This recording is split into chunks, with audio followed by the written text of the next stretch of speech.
they give me my money. Give me my money. What kind of husband are you, Crowpo? What's wrong with you? Oh, leave me alone. Did I marry you? Did I marry you? I used to be beautiful and adorned in the most prettiest attire. If only I had listened to the naggings of my mother and avoided this cohabitation. Marriage, they say, is the union between a man and a woman who have by consent decided to live as husband and wife. I stand here today to rebuke this cliche.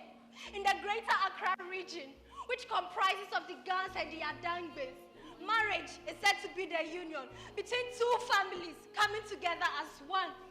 To be specific, the Krobos.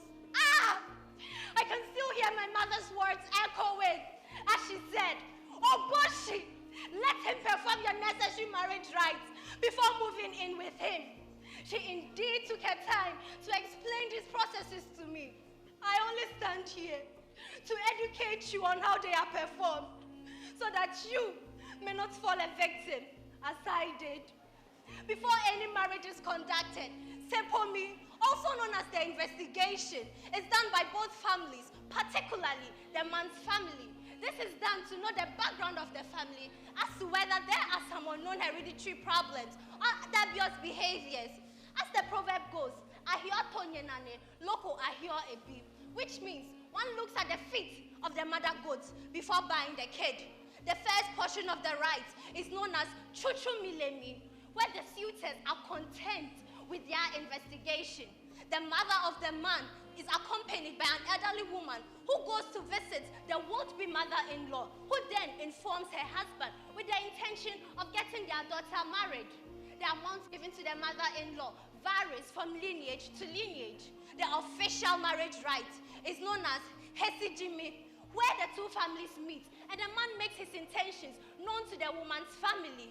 This is attracted with 2 bottles of schnapps. Before the acceptance of these schnapps, the man must have already given a drink to the woman's family for putting them to sleep. This is known as the Sihuamidan, and a drink early in the morning for waking them up before the marriage rite. This is known as the Sitlemidan. Yobami, which is the bridal permission, and paves way for Yohenichumi, where the man can now officially ask permission for the woman to be given to them. The woman now moves into the man's family. This is also attracted with 2 bottles of schnapps. The last rite, which is known as the Fiapemi, this is done by the firstborn elderly women called Dedehi by both families, whose husbands have performed their marriage rites. This rite occurs at the entrance room of the father-in-law's house, where none of the couple are allowed to be there. The bride representative sits inside the room, whilst the man representative sits outside the room with a threshold known as Sinyampoku. Before this rite commences, the head of the bride's family pours libation with the chomidan to the gods, ancestors, and deities and thanks them for a successful marriage. Bayipomi is the next stage, where the two Dedehi hold a leaf across their crossed legs and pull it until it is broken.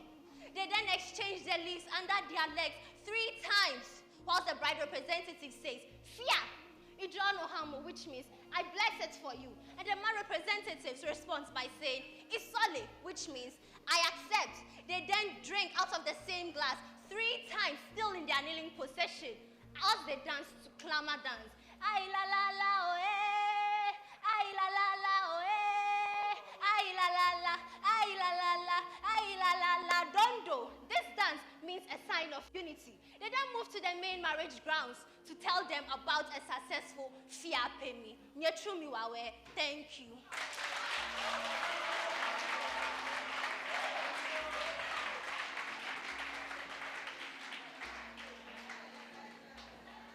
Give it up, ladies and gentlemen. That was Patty.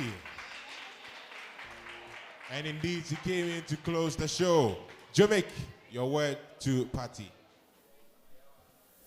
Okay, Patty.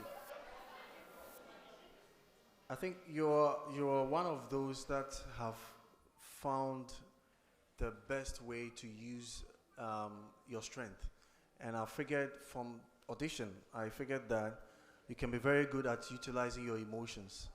And I've seen that you've grabbed it. I don't know who tipped that, but it has worked.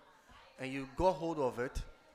And then the fact that you were consistent with the character you appeared in the beginning is something that was beautiful to watch.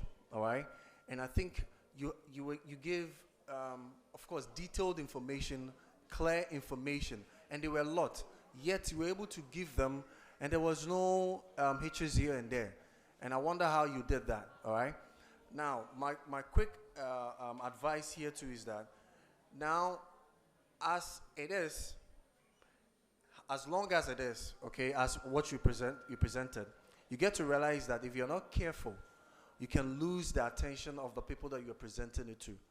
And I also saw that you probably realized, so you're able to chip in something that also got the attention again. And I think just be mindful when you're having so much presentation to do. Sometimes, even if you have to do a transition of emotions to get them, okay, to just get the attention and back, and then you continue. But I must say, you've really taken hold of your strength, and you're utilizing it, and it's working for you. Thank you very much. Thank you too, ladies and gentlemen. That was Patty also. Give it up for her. Patty, you can go backstage for us. Ladies and gentlemen, give it up.